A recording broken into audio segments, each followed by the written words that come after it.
I wish to respond to the point of order raised by the leader. I wish to respond to the point raised by the Leader of the House. Today's debate was exceptional in its intensity with which all parties wished to secure a vote on their own propositions. It took the decisions which were intended to allow the House the widest range of propositions, widest range of propositions on which to express a view. I wanted to do the best, and it was my wish. It was my wish to do the best by every member of this House. I take very seriously. No. The danger is that that's why I wanted everybody to be able to express, because I am very, very concerned about the security of all members. Let me just take this through. I was very concerned, I am still concerned, and that's why the meetings I've had today is about the security of members, their families, and the people that are involved. And I've got to say, I regret how it's ended up. It was not my intention. I wanted all to ensure they could express their views and all sides of the House could vote. As it was, in particular, the SNP were ultimately unable to vote on their proposition. I am, and I regret, with my sadness, that it's ended up on like that, in this position. That was never my intention for it to end up like this. I was absolutely convinced that the decision was done with the right intentions. I recognise the strength of feeling of members on this issue.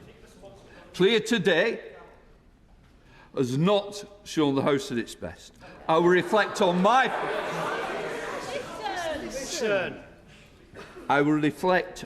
part in that of the course I recommit myself to ensuring that all members of this House are treated fairly. I do not want it to have ended like this. I want to say to the House, I will meet with all the key players of each party. I think it is right that I meet with each one, and that.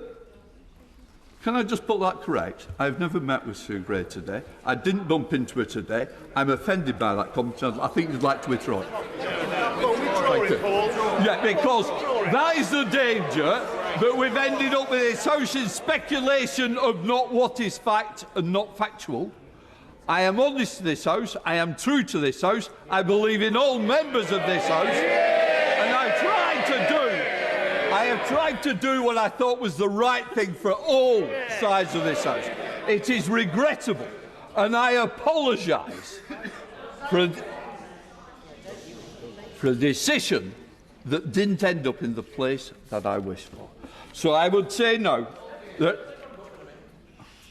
I say no. I will meet with all them. Just be quiet, please. I will meet with the leaders and with the chief whips, and let us have a discussion on what is the best way forward to try and ensure that, and I say again, I thought I was doing the right thing and the best thing, and I regret it and I apologise for how it's ended up.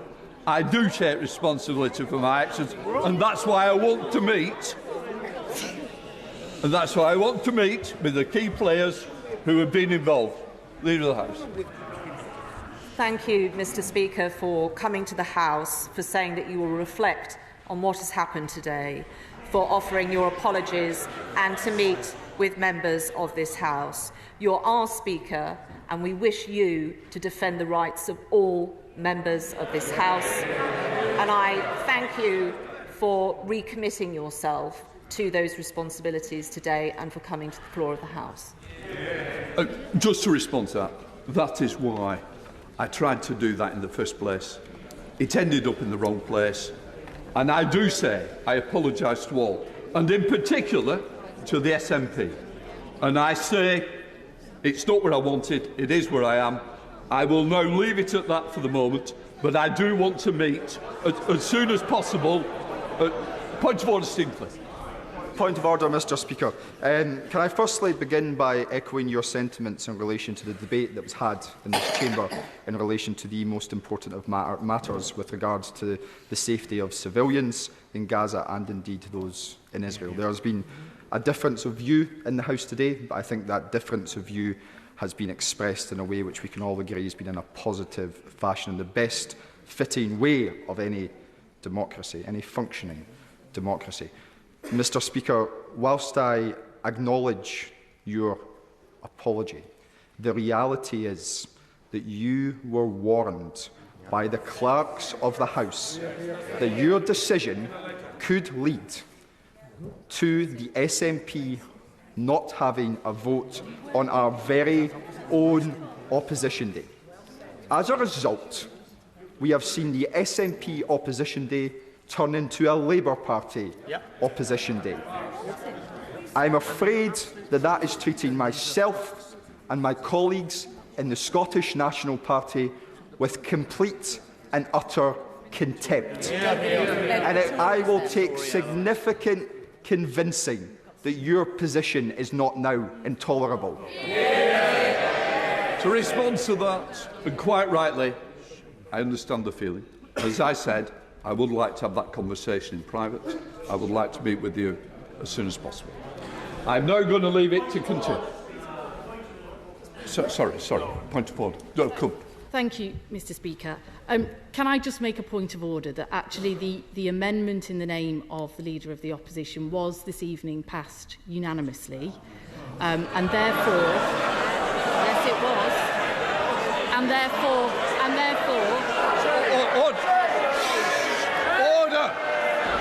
Order. I don't think now is the time, and what I want to do, I want to move on and I want to meet with the important players. I'm now going to hand over to the Deputy, and I'm just going to leave it at that. Deputy Speaker.